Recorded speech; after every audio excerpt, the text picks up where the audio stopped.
Okay, picture this. It's 2026. The story of the biggest crisis in the world doesn't kick off in some high-tech war room or on a frantic stock market floor. Nope, it starts with you, sitting in your car in a chaotic, miles-long line for gas. So how did a flare-up in one narrow little strait lead to all this? Well, let's dig in. Forget about just pulling up to the pump and filling the tank. In this new world, the government tells you exactly how much gas you're even allowed to have. And this isn't some dystopian movie script, you know? This is really happening for millions of people. So the big question is, how much do you get? 15 liters. That's it for the whole week. To put that in perspective, that is less than 4 US gallons. I mean, what does that even get you? Maybe to work and back a couple of times if you're lucky? And for car owners in Sri Lanka, this is their stark reality. They're right on the front lines of this massive energy shock. And that's really the question at the heart of all this, isn't it? How does a conflict happening thousands of miles away lead to police having to manage gas station lines in South Asia? We're going to connect all the dots for you, from a global choke point right down to the chaos on the street. All right, first up, let's talk about the human cost of this. We're going to focus on the places hit the hardest, the real epicenters of this crisis, where running on empty has become a full-blown national emergency. What's just so wild about this table is how incredibly thin the margin for error is. I mean, look at Bangladesh. They're operating with as little as 9 days of fuel for the entire country. 9 days! And Pakistan and Sri Lanka, they aren't doing much better.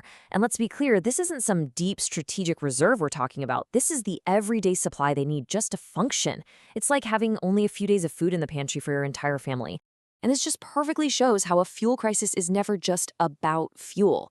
It's this massive domino effect, right? It cascades into everything. Rolling blackouts means cities are plunged into darkness for hours. Shutting down fertilizer plants? Well, that puts the entire food supply at risk. Society just grinds to a halt. Everything moves online, work weeks get shorter, all because the one thing that powers modern life has been choked off. Okay, so we've seen the what, now let's get to the why. Why are these countries literally running out of gas? Well, the simple answer is, overnight, it became almost impossibly expensive to buy it. $126. That number right there, that's the knockout punch. That's the peak price for a single barrel of Brent crude oil, which is the benchmark for pretty much all oil sold around the world. For countries that have to import all their fuel, a price that high just breaks their national budget. They literally can't afford to buy it anymore, so they're forced to burn through what little they have left. I mean, just look at the jump here. We're not talking about a small increase. It went from about $75 a barrel to over $126. For economies that are already struggling, this isn't just a price hike, it's an economic haymaker. And the really scary part, analysts are warning that if this keeps up, we could see prices climb even higher. All right, so now we have to zoom out. We've seen the rationing, we've seen the crazy price spike, but what actually caused all of it? Well, the answer lies in one single, narrow strip of water, basically the world's oil superhighway. Yep, the Strait of Hormuz. Seriously, the best way to think about it is like the jugular vein of the global economy. About a fifth, 20% of all the oil the entire planet uses every single day has to pass through this one tiny choke point. When it's flowing, the world works. When it's not, well, you get 15-liter fuel rations. And here it is. This is the gut punch number that explains everything. Tanker traffic through that jugular vein hasn't just slowed down, it has collapsed by 90%. The world's busiest energy highway is now basically a ghost town.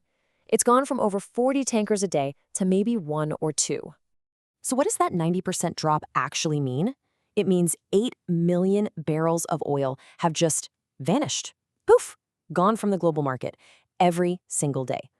To give you some perspective, that is one of the biggest and most sudden supply shocks in modern history. It's even bigger than the initial hit from the 1973 oil embargo. So what kicked all this off? Well, an escalating conflict in the region led to attacks on commercial ships and military threats. Now, this created what you'd call a de facto blockade. It might not be an official declared blockade, but it might as well be.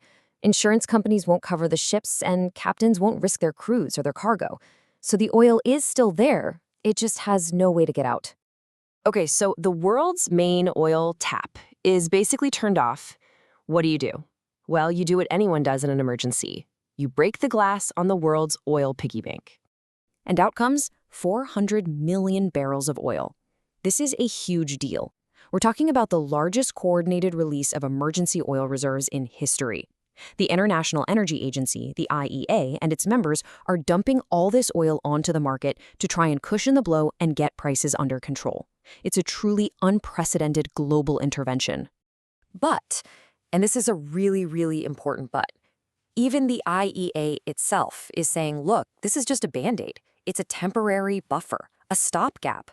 Sure, it buys the world some time, but it can't replace 8 million barrels of oil every day forever. The clock is absolutely ticking. And this chart, man, this chart just says it all. It really shows you how this crisis has created a tale of two worlds. On one side, you've got developing nations like Bangladesh and Sri Lanka running on fumes with maybe weeks or even just days of fuel left. On the other side, you've got wealthy countries like Japan sitting on over 200 days of reserves. This massive gap in energy security is what this crisis is all about. All right, so let's wrap this up by looking ahead. After the immediate chaos dies down, what happens then? What's the long-term fallout? What's the new normal going to look like? Well, the shock waves from this are going to be felt for a long, long time, even after the gas lines are gone. We're talking about global inflation shooting up, food security being threatened because fertilizer is so expensive, and the very real risk of stagflation. That's that nasty combo of a stagnant economy and rising prices hitting the most vulnerable countries. But you know, there might just be a silver lining in all this. A shock of this size is a brutal wake-up call, right? It kind of forces a global conversation and could actually speed up the shift to things like EVs, renewable energy, and just being more efficient. As they say, necessity is the mother of invention. Which really leaves us with one final big question.